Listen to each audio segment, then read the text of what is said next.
రెడ్డి శ్రీనివాస్. ప్రస్తుతం మనము కోసి పట్టణంలో ఉన్నాం. ప్రభుత్వ మహిళా డిగ్రీ కళాశాల ప్రాంగణంలో మనం ఇప్పుడున్నాం.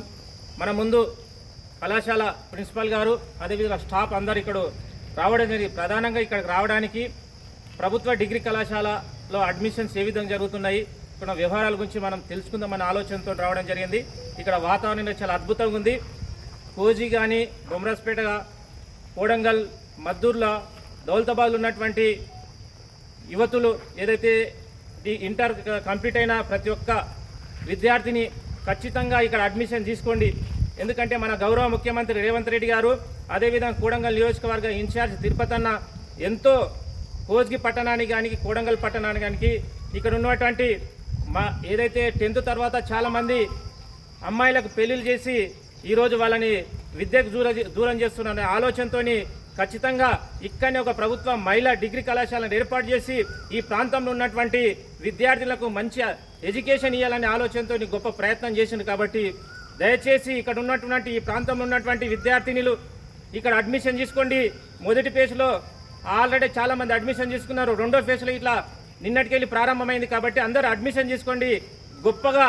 ఎందుకంటే కొత్తగా నూతన బిల్డింగ్ నిర్మాణం జరుగుతుంది. దాదాపు 10 కోట్లతోని ఇక్కడ ఇట్లా చాలా ఇది గవర్నమెంట్ జూనియర్ కళాశాల ప్రాంగణంలో మనకిట్లా ఇక్కడ ప్లేస్ ఇచ్చింది. కాబట్టి తాత్కాలిక వసతులున్న అద్భుతమైన ఎడ్యుకేషన్ ఉంది. ఈ ప్రాంతంలో చాలామంది బీఈడీలు, పీజీలు చేసిన వాళ్ళు ఇక్కడ అర్హత ఉన్న వాళ్ళు టీచింగ్ చేస్తున్నారు.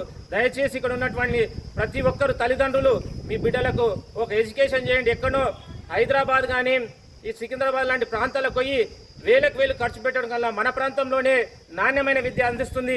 ప్రభుత్వ పాఠశాలను రక్షించుకుందాం, ప్రభుత్వ డిగ్రీ కాలేజ్ రక్షించుకుందాం.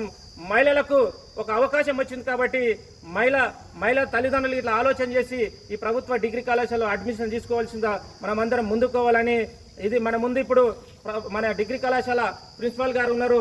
వారి మాటల్లోనే ప్రస్తుతం ఏ విధంగా ఉంది, 2వ సంవత్సరం నడుస్తుంది కాబట్టి ఏ విధంగా ముందుకు పోతుంది కళాశాల, వారి మాటల్లో తెలుసుకుందాం. చెప్పండి. నమస్కారం, నేను Rafia Khanam, in charge principal, government women's degree college Kolgi. Last academic year 2024-25 the college was started. ఇప్పుడు మనకు సెకండ్ అకాడమిక్ ఇయర్ స్టార్ట్ అవుతుంది. లాస్ట్ ఇయర్ లాస్ట్ దోస్ ఫేజ్లో ఇచ్చారు మన కాలేజ్ పేరు, అందుకని 20 అడ్మిషన్స్ అయినాయి. కానీ ఈ సంవత్సరం చాలా అడ్మిషన్స్ ఎక్స్పెక్ట్ చేస్తున్నాము, అవుతున్నాయి కూడా అడ్మిషన్స్. ప్రస్తుతం ఏమో జూనియర్ కాలేజ్ ప్రెమిసెస్లో కాలేజ్ నడుస్తుంది. ఆల్రెడీ అలోకేటెడ్ ల్యాండ్ ఉంది. 11 crores మనకు ఆనరబుల్ సీఎం గారు ల్యాండ్ ప్లస్ ఇన్ఫ్రాస్ట్రక్చర్కి పైసలు అన్నీ కలెక్టరేట్ నుంచి అయిపోయినాయి. ఆ ప్రాసెస్ అయిపోయింది.